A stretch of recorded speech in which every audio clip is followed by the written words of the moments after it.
Pension వచ్చిందా? Pension వస్తుంది. ఎంత వస్తుంది? 2000 వస్తుంది. 4000 చేస్తా అండ కదా. 4000 చేస్తా అన్నాడు. 2000 అది మా ఆయన చచ్చిపోతే మా ఆయనది వస్తుంది. ఏమి ఇస్తలేరు నాకు. గవే 2000 వస్తాను. గ్యాస్ రాట్లా 500కి. అది నా కొడుకు కెరక గాసుది. మరి 200 కరెంట్ ఫ్రీ ఇస్తా అండ కదా. కరెంటు బిల్లు పెరగలేదు, ఏది పెరగలేదు. మాకు ఒక్క 2000 పింఛన్ వస్తాను కానీ ఏం లేదు సార్. ఎట్లా ఉంది గవర్నమెంట్ ఇప్పుడు? ఎట్లా ఉంది అనుకో? ఏం లేదు, ఏం లాభం లేదు, ఏం వస్తలేదు, ఏం లేదు. అంటే మంచిగా చేయట్లేదు అంట. అయితే మంచిగా లేదు. పింఛన్ వచ్చిందా? పింఛన్ వస్తుంది. ఎంత వస్తుంది? 2000 వస్తుంది. 4000 చేస్తా అండ కదా.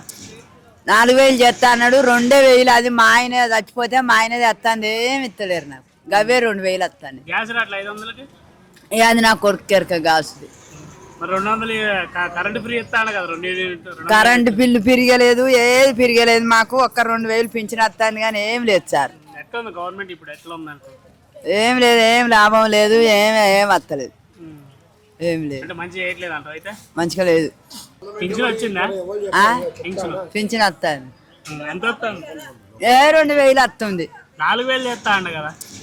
4000 చేస్తా అన్నాడు. 2000 అది మా ఆయన చచ్చిపోతే మా ఆయనది వస్తుంది. ఏమి ఇస్తలేరు నాకు. గవే 2000 వస్తాను. గ్యాస్ రాట్లా 500కి. అది నా కొడుకు కెరక గాసుది. మరి 200 కరెంట్ ఫ్రీ ఇస్తా అండ కదా. కరెంటు బిల్లు పెరగలేదు, ఏది పెరగలేదు. మాకు ఒక్క 2000 పింఛన్ వస్తాను కానీ ఏం లేదు సార్. ఎట్లా ఉంది గవర్నమెంట్ ఇప్పుడు? ఎట్లా ఉంది అనుకో? ఏం లేదు, ఏం లాభం లేదు, ఏం వస్తలేదు, ఏం లేదు. అంటే మంచిగా చేయట్లేదు అంట. అయితే మంచిగా లేదు.